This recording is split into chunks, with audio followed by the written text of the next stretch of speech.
প্রয়াত প্রাক্তন Trinamool councillor doctor Pranab Kumar Biswas. নমস্কার, বলো কলকাতা টিভি থেকে আমি চন্দ্রানী।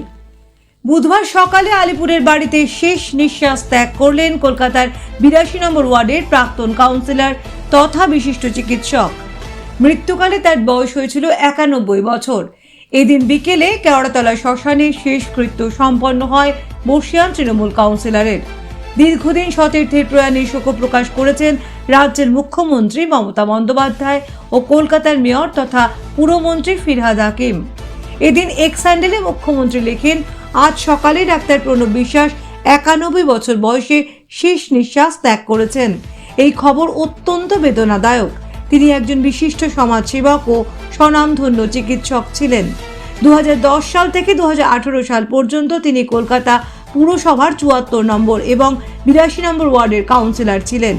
তার পরিবার, বন্ধুবান্ধব ও অনুগামীদের প্রতি আমার সমবেদনা রইল।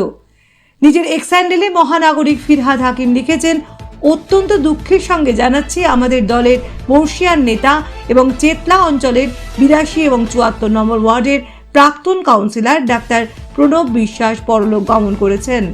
প্রণবদা আমাদের চেতলার প্রত্যেক পরিবারের খুব কাছের মানুষ ছিলেন, তাই আমরা আজ তাকে শ্রদ্ধার সঙ্গে স্মরণ করছি। 2010 সালে ভবানীপুরের 74 নম্বর ওয়ার্ড থেকে জিতে প্রথমবার কাউন্সিলর হন ডাক্তার প্রণব বিশ্বাস। 2015 সালে পুরো ভোটে ওই ওয়ার্ডটি মহিলাদের জন্য সংরক্ষিত হলে তাকে 82 নম্বর ওয়ার্ডে প্রার্থী করে দল। ওই ওয়ার্ডে বিপুল ভোট জিতে দ্বিতীয়বারের জন্য কাউন্সিলর নির্বাচিত হন প্রণববাবু। কিন্তু 2018 সালে হঠাৎই প্রাক্তন মেয়র শোভন চট্টোপাধ্যায় পদত্যাগ করায় পুরমন্ত্রী ফিরহাদ হাকিমকে সেই পদে বসানোর সিদ্ধান্ত নেন মুখ্যমন্ত্রী মমতা বন্দ্যোপাধ্যায়।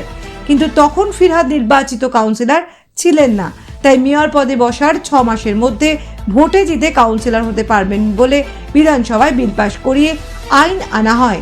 সেই সময় দলের স্বার্থে 82 নম্বর ওয়ার্ডের কাউন্সিলর পদ থেকে সরে দাঁড়ান প্রণববাবু। মেয়র পদে বসে ওই 82 নম্বর ওয়ার্ড থেকেই জিতে কাউন্সিলর হন ফিরহাদ হাকিম। বলো কলকাতা নিউজ ডেস্ক।